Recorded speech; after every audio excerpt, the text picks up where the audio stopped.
as we all know that 60% of India's people follow agriculture or practice agriculture. So when agriculture is continuously used without any proper institutional or technical changes in the land, then the development of agriculture will be hindered. So it is a need of the hour that some technological and technical and institutional reforms should be done so that the land will sustain its productivity. So for that some steps were taken by the government. So out of that, collectivization of land holdings and abolition of zamindari system were some of the institutional reforms which were introduced by the government of India. In the collectivization of land holdings, small pieces of lands were joined and cultivation was done in a collectivized form. Then with the abolition of zamindari system, it was great help for peasants or farmers because they can get a good price for their crops. Then green revolution was introduced by government which includes a package technology. Package technology means HYV seeds, fertilizers, pesticides, then irrigation system, all was provided by the government. So that was a full package, and this green revolution has ultimately led to the increase in the production of agriculture. Same is the case with white revolution, that means production of milk. So that was also promoted by the government.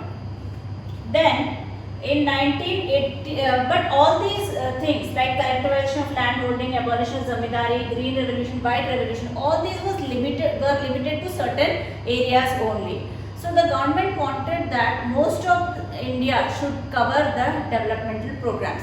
So for that, in 1980 to 1990, a comprehensive land development program was introduced by the government, which includes crop insurance against drought, flood, fire, cyclone and disease. That means the farmer's crop will be insured, and if they suffer loss, the government will pay them the money for that. Then some Grameen banks were established in certain parts where these banks were only for the farmers.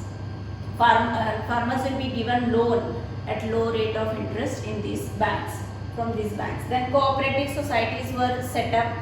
That means the farmers, like sugarcane farmers had their own cooperatives and wheat farmers had their own cooperatives.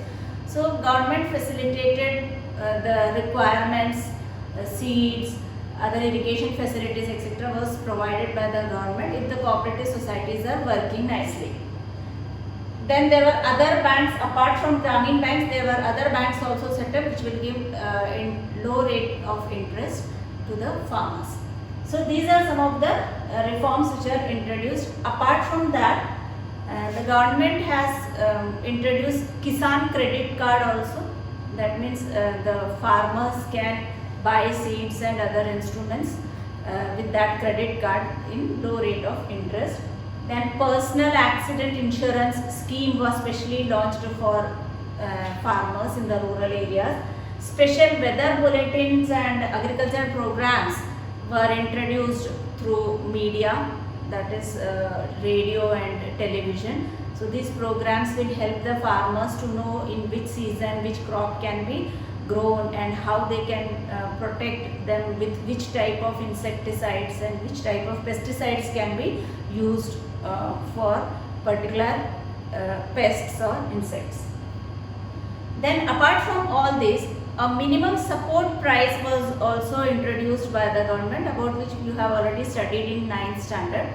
So before the cropping season itself, price was fixed by the government, and if the farmers sell these products to the government, they will get the minimum support price.